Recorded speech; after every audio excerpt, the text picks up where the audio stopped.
All right. Welcome to Well Take Wednesdays right here on UNC'S Corner. I am your host, Unc.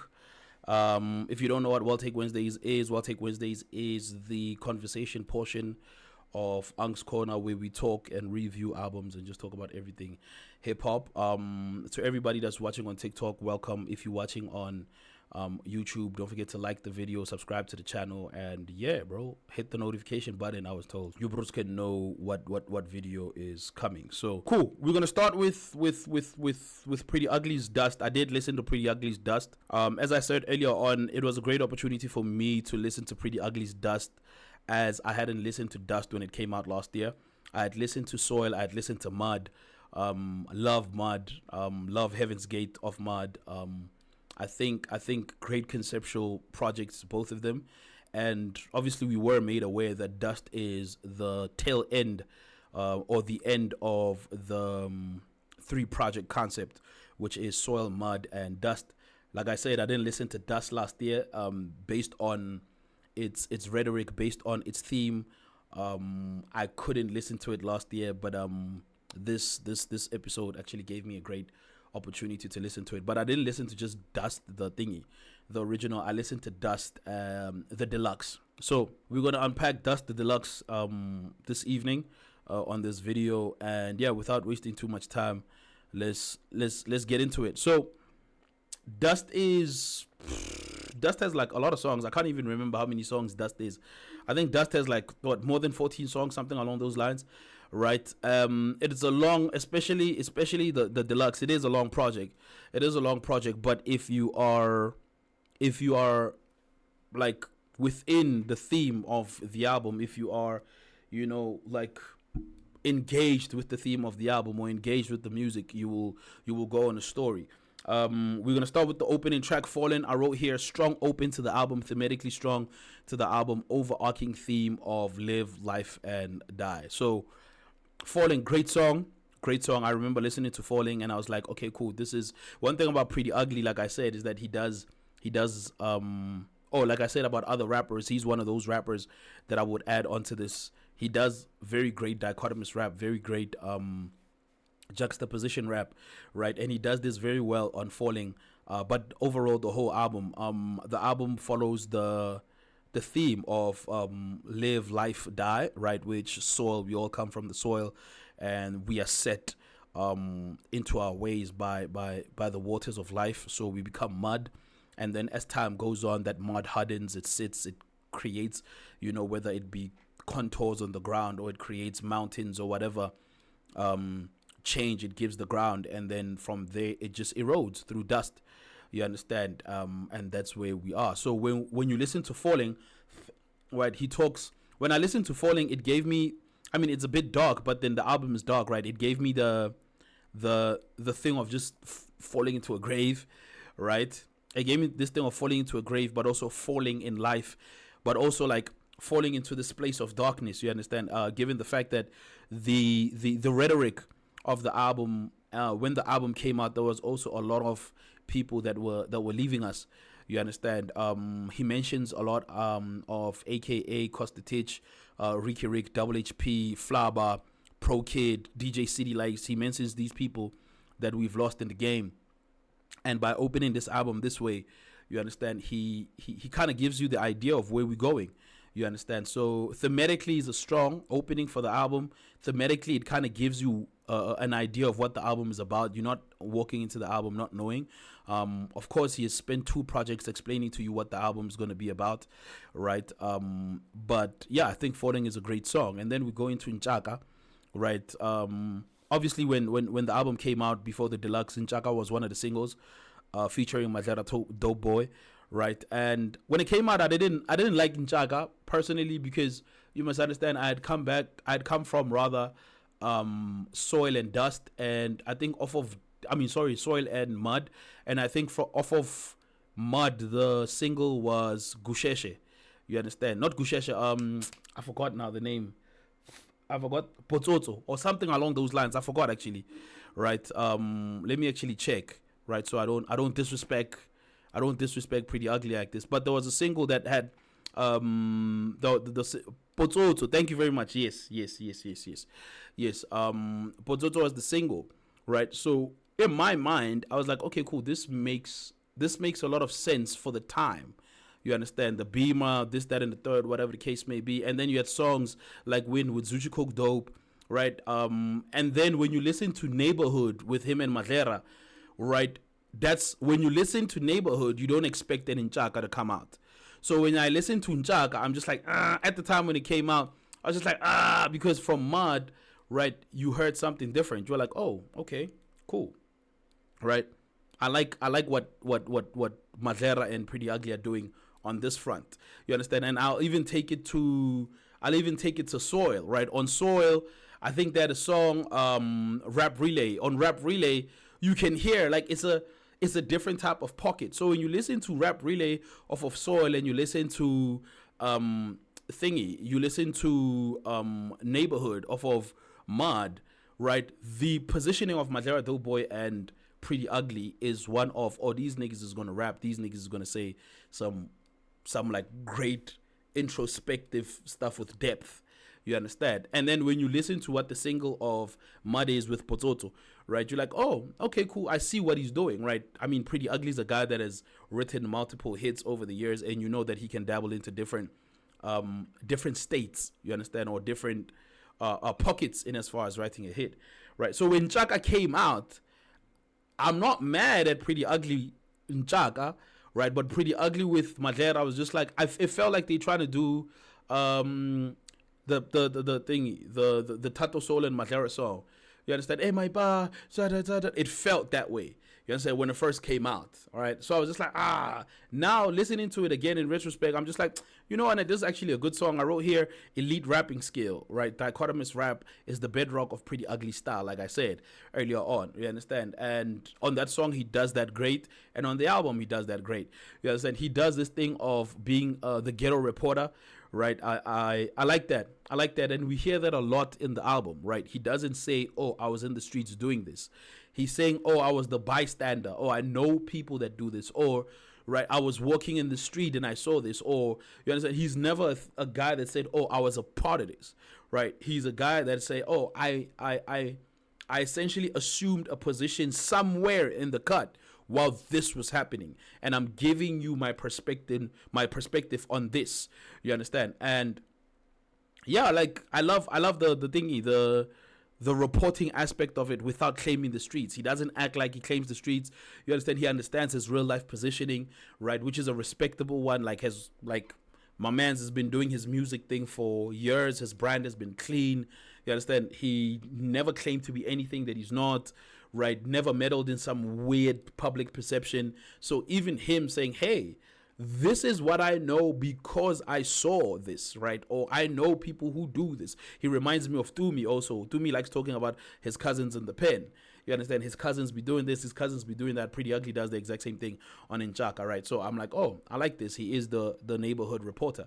And then Madera comes with a different perspective. If you know The Wire, right, I wrote here, Madera is always going to do his Bodhi from The Wire perspective rap, which is, I was in the streets, I did what I did, right? But I have a moral compass, I have integrity, I have a way that I conduct myself that doesn't, you know, make me weird, or that has allowed me to survive this whole thing. You understand? If you guys know Bodhi from The Wire, you understand, handles that perspective also. Unfortunately, Bodhi got cooked, you understand, on The Wire. But Bodhi on The Wire is who I see Madera Doughboy as, like a guy that was in the streets, that was moving, doing whatever he was doing, but then his integrity and his code of conduct allowed him to survive the streets. You understand? So when he comes from that perspective, after Pretty Ugly comes from the ghetto reporter perspective, it gels properly. And then obviously it gels well within the album, right? Because after Nchaka, we go to What's the Math, and What's the Math feels like an outro to Nchaka, like sonically.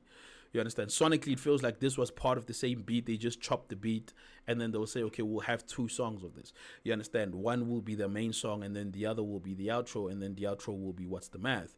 However, I feel like a song on the deluxe, which is Huetsalamo, You understand? I feel like Wetsalamo would have been the best song to bridge the two.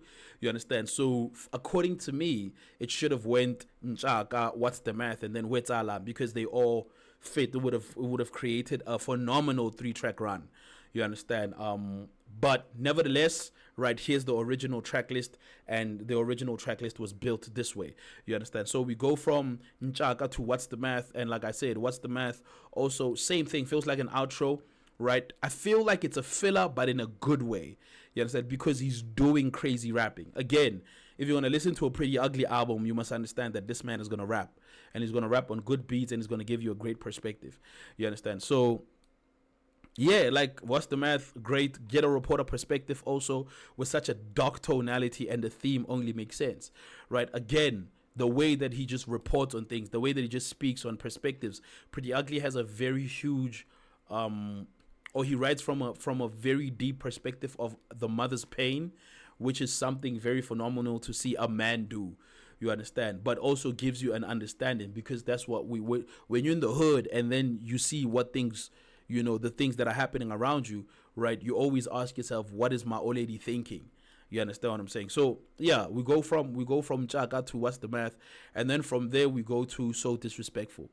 When So Disrespectful came through, I heard the beat and immediately thought Tyson Sabatelli, right? Again, I hadn't listened to Dust, right? By this point, I hadn't listened to Dust.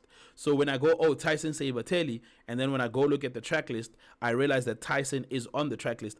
I was like, oh, okay, this is cool. The beat sounds like something that was pulled from a Tyson session, or from the is it the Present project by Tyson, right? It sounds like it comes from a beat pack from Present. You understand what I'm saying? So let me take these things off, they distracted me. So when I started listening to Disrespectful, I was like, okay, cool, I like the beat. Let's hear. He started rapping. At this point, I'm just like, okay, Pretty Ugly. Let's see what you do different. Like, you hit us with the ghetto reporter thing. What are you doing different? And unfortunately, on So Disrespectful, I think Pretty Ugly can rap very well, but I think he doesn't do braggadocious rap well. You understand? I think he tells a story very well. I think he reports very well. I think he gives perspective very well, but he doesn't just rap for rapping, like, very well next to a Tyson Sabatelli. Like, Tyson will hit you with the My Bitch Bad. You understand? Like mixed veg, everything. So when you listen to this, you're like, oh, okay, this is a Tyson song. Again, like, to me, it hit me like, oh, So Disrespectful is a Tyson song. When they made the other song, I can get you in it with your 1,000. I can off of the Tyson project, Present, right? Is it Present? Today I keep on fucking up people's names, like project names and whatever, right? But yeah, whatever that project's name is, I Can Bet. Yeah, I feel like the day they made I Can Bet, they also made So Disrespectful off of that project. You understand? And it came from the same beat pack. Right, so when you listen to this, you're like, oh, okay, I Can Bet, and this sounds very similar. But we move from there, right, and then we go to Peace for Peace. Now, when Peace for Peace comes through, there's a line that Pretty Ugly says on Peace for Peace. Before I just jump into Peace for Peace and start like cooking, there's a line that Pretty Ugly says. He says, "Pops has a piece for his piece," and if you got some money, if you're building something, if you got things of value, you think a lot about getting a piece as a man in this country, right? And I'm no exception. You understand? You thinking about, hey man, I should get me a tool, I should get me a piece. So when I heard that line, right, Pops got the piece for his piece, I thought about it and I was like, it made me just think about like the life that we live as South African men, right? When you have things, right? And that's exactly what this song goes into. You understand? Peace for Peace, right? It talks about the different levels of having things and the different levels of going to go protect them. You understand? I start by saying the beats are crazy. I think that's a mash beat thingy. That's a mash beat on Peace for Peace. But like, when I was listening to the first part of Peace for Peace, I was like, man, this is crazy, right? Because Pretty Ugly kind of puts you in a position where, don't forget, Dust is about death, right? So with Dust being about death, right, you start going, what are you willing to die for, right? Peace for peace just really goes into that. Like, what are you willing to die for, right? Which goes back to the pops got the peace for his peace. Like, and who are you willing to like murk for that? Who are you willing to murk for that? You understand? Because you got things, you got money, you got cars, you got clothes, you got houses, you got this security, blah blah blah blah blah. There's bros who are walking around with a piece to come try take your stuff. So you gotta have a piece yourself to protect yourself from these bros and protect your stuff from these bros, right? And like that's the perspective that he just goes into, and then from there it switches and there's a beat switch, and then he hits you with the pain talk. Yes, that yeah. What are you willing to lose? What are you willing to live for? And here are the repercussions. You understand? I say here, where darkness there's pain, and where there's pain there's death, and in death we all go back to dust. Right? And that's really what he does on Peace for Peace. I thought to myself, this is a great centerpiece. This is a great centerpiece for the project, because I'm just like, oh, now we're going into the crux of this thing. We're unpacking this project properly, and what gets niggas to dying and what gets niggas to, you know, because he does this very well. Like, he goes into this whole thing of, bro, like, in as much as niggas can take their lives, niggas can take your life also. In the same way that niggas can take their lives, right? Niggas can take your life, and you can take a nigga's life. So what are you willing to do? Which one are you in this place? And how does it affect you, right? How does it affect you? And that's why I couldn't listen to this project last year when it dropped, because I was like, that's just too fresh. You understand? Like, it just goes into this whole weird space, right? It really triggers existential questions. You understand, when you're listening to it. And then we go into I Ain't Got the Answers, featuring the big homie Ginger Trill. I say here, it feels more like an intermission than a filler, more like an ad break from all of this heavy pain and dark talk, right? I Got the Answers is a quintessential hip hop song, a quintessential boom bap song. You understand? Again, like I said on So Disrespectful, I'll say on I Ain't Got the Answers, it is very difficult for Priddy Ugly to do the rapping for just rapping when he's around rappers who can just rap for the sake of rapping. It's very difficult, right? Because his perspective is grounded on something. Now, it's very important to note now, a Ginger Trill can also ground his perspective. And Ginger Trill's verse, I say here, Ginger Trill's verse feels like a conversation with a younger man, whether himself, a younger brother, or just a little homie, right? And then it complements Priddy Ugly's verse. So when you listen to it towards the end, what's happening is that it also feels like rappers who never like did the rap thing in a weird way. It doesn't feel like that, right? Matter of fact, it feels like these are guys that really stood firm on, oh, we're gonna be boom bap guys, or we're gonna be like super loyal to the rap thing, right? And then now they coming back successful after going through whatever they went through, right? They coming back successful and saying, hey, we made it, but we don't have the answers. Do it your way, but here's what you need to look for. That's how I think I took I Ain't Got the Answers. You understand? To me, it was like, oh, it's these bros that really went to go figure it out. You understand? And then they came back and they said, oh, this is, which also speaks to the theme, right? Because as a man, you can go fetch your dreams, you can go do whatever, but what part of you are you willing to like let go? What part of you are you willing like for it to die in order to attain? So they coming back and they say, oh, we didn't let that part of us die, we just let other things die. And here's what it looks like.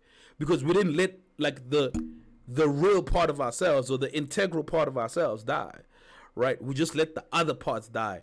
And in letting the other parts die, we may have sacrificed this and made the wrong decisions because we don't have all the answers. However, right, we are still alive to come tell you, right, that, oh, this, that, and the third, which just speaks to the whole theme of death. You understand? So that's what I got from that. And then we go into No Plans, right? No Plans is a love song, nothing to expand on. However, I thought Flame would have been dope on the hook. I thought Flame would have been dope on the hook. When I heard No Plans, I was like, oh, Priddy is doing a great job in like doing the singing thing and whatever. But Flame would have cooked it. Flame would have done a great job. Then we move to Rest in Power, right? And Rest in Power is an ode to the fallen. All right, and take a sip of this water before I go into it. So, Rest in Power is an ode to the fallen. Of course, the AKAs, the Costa Titches, the Ricky Ricks, and the likes, right? And when I listened to Rest in Power, man, Rest in Power was like mad powerful. FTC, baby, let's go. Um, Rest in Power was mad powerful, right? Because again, going back to 2 songs ago, Peace for Peace, existentialism. What are you willing to lose to protect? You understand? What are you willing to do, right? And Rest in Power to me was also that, like, damn, why did they do it? Why did Jabba do what he did? Why did Ricky do what he did? Did Flabba know that lady was gonna do, what she did? Did AKA know that these bros were gonna do what they did? Did Costa know that he was not even gonna be able to perform before what happened? Like, did these bros know? Like, did these niggas think about it? Did it just hit them off the cuff? Like, it makes you ask yourself those questions, because he asks himself those questions too, right? Which goes back to Heaven's Gate on Mud for me, where at the end of Heaven's Gate is the call between him and Ricky. Like, he recorded a call between him and Ricky, and then hearing Ricky's vocals on Rest in Power is just like a full circle moment. But in as much as a full circle moment, it's a painful one. It's a dark and powerful one. So yeah, when I was listening to Rest in Power, I was in a state. Because it like, he has you asking a bunch of questions. You know what I mean? And then we move from Rest in Power to Morsha, of which personally I don't like that. Right? It's like, you took us on this journey and we feeling all of these things, and then you take us to the club, and I'm just like, you understand? But nevertheless, Morsha, I said club song, maybe a radio song, but definitely a show song, right? I could see like this thing taking off in the show, performing it at a show or whatever. KK just comes with a different type of swag. I think I said this on a previous A Reese song. I think there's a song off of A Reese's album where I talk about this, where I say KK just brings a different type of swag. And on this song, the exact same thing. Like, KK just brings a different type of swag. Same like I said on that A Reese song, I'll say the exact same here. It's the exact same thing here. Blackie's just gonna be Blackie. Whatever Blackie is, whomever Blackie is gonna be that. Right? You won't find anything different. Blackie's just gonna be Blackie. And what you see here is just Blackie being Blackie, KK coming in with the swag, and Priddy doing right what he needs to do in order to have a song in the club or a song for the show. You understand? BPM is cool, tempo is cool, it's just a cool song. Then we go to Prophet, another cool song, don't have much to say. We go to Soul Food, right? Another cool song. However, I'm going to talk about Zulu Mecca. Zulu Mecca goes underrated. I think a lot of bros do not respect Zulu Mecca's pen, Zulu Mecca's positioning, right? That Zulu Mecca verse is a monstrosity, like, in a good way. Like, it's crazy. I wrote here, Zulu Mecca's verse had me pondering about the human experience being so jarring in excess, right? Because the human experience will force you to find God when you live it in excess, whether it be excess poverty or excess resources. It will have you seek peace and seek the Lord and the ancestors, depending on what you believe in and who you believe in, right? And like, I just kept on thinking about that, right? Like, man, like, the theme is still so powerful and still so heavy, right? Because now it's just like, oh, but what happens when we're alive? Like, we cry so much about people that have gone, people that are there, whatever the case may be. But this in itself is such a dark place to be in, right? And no matter where you escape, whether you do everything right and get all the money, or your life goes haywire and then you have nothing, at some point in time, you're gonna go seek the exact same thing that people who are asleep seek, is the peace of the Lord, right? Because when someone goes, they like, oh, I'm trying to go to the Lord, right? Like, you even hear with the songs, like, I'm going home to die no more, right? So it's like, oh, bro, when I'm gone, I'm going to go chill with the Lord. Like, I'm going to go, like, remain in peace with the Lord. But it's the same thing here. Like, whether you live in whatever level of excess, you got to go find the Lord in order for you to be in peace. And I was just like, bro, like, the way that these people are writing and staying on topic and staying on the theme of the album, I was just like, damn, bro. But like I said, Soul Food, cool, chilled song, but that Zulu Mecca verse is a different type of time. Then we're going to Family Man. Family Man interpolates, I think it's DJ Honda and Mos Def, Traveling Man. Cool song, nothing too crazy. Yes, and cool song, nothing too crazy for me. And then we go to Broken Home. When it comes to Broken Home, like the next track after Family Man, Broken Home, where he says, Daddy took a fixed loan to fix a broken home. It just talks about, like I say, like Pretty Ugly. Pretty Ugly does a great job in showing you the life live die thing, right? Like soil, mud, and then dust, right? Like it speaks of the black man's reality, that opening line, right? And it also like wraps up the it wraps up the concept of the album, the theme of the album so much, because it speaks of that whole thing, right? That whole soil, mud, dust, and we all we're gonna live that. So during your mud phase, you got to do what you got to do, right? Take out fixed loans to fix broken homes. You understand? Because that's just part of life. That's just part of living. Like, bro, Broken Home is just one of those songs that I was listening to, and I was like, man, this is wild, because he's just like telling you that, hey, no matter what, like we gotta live. No matter what, we gotta live. No matter what, we gotta figure it out before we get to the dust.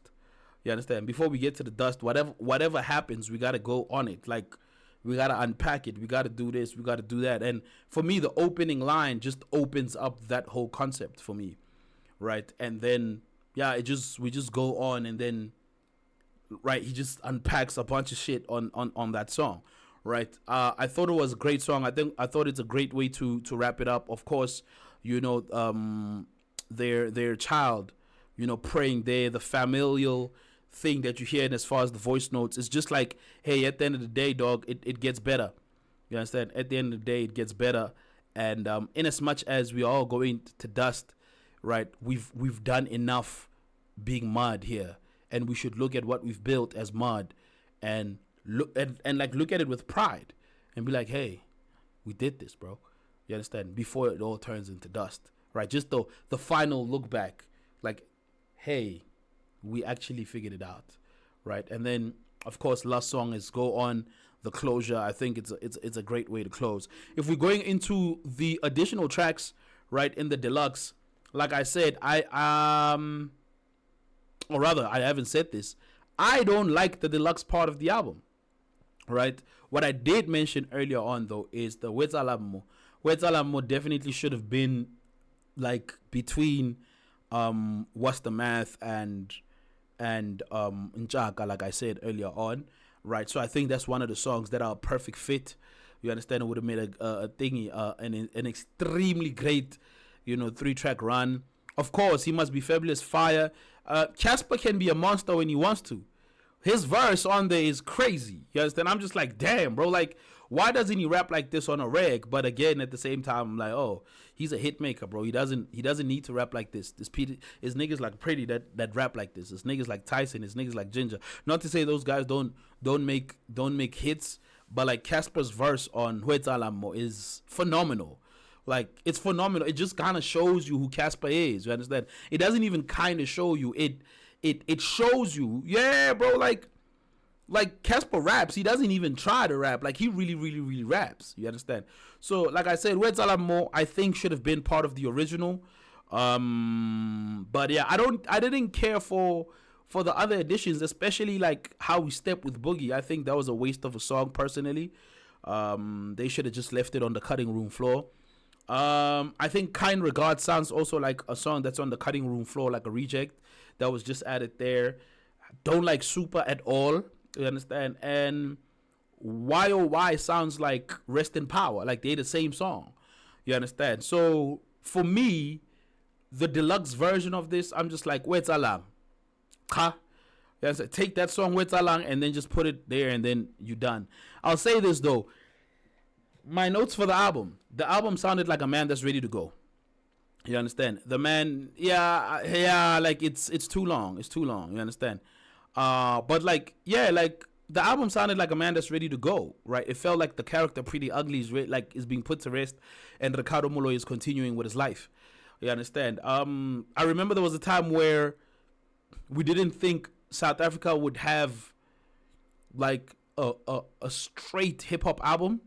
Like, I remember there was a time when niggas never thought we would have that, and it would be as successful as Dust was, and we did. And when I was listening to this, I was like, man, this is a great rap album. Like, Pretty Ugly gave us a super great rap album.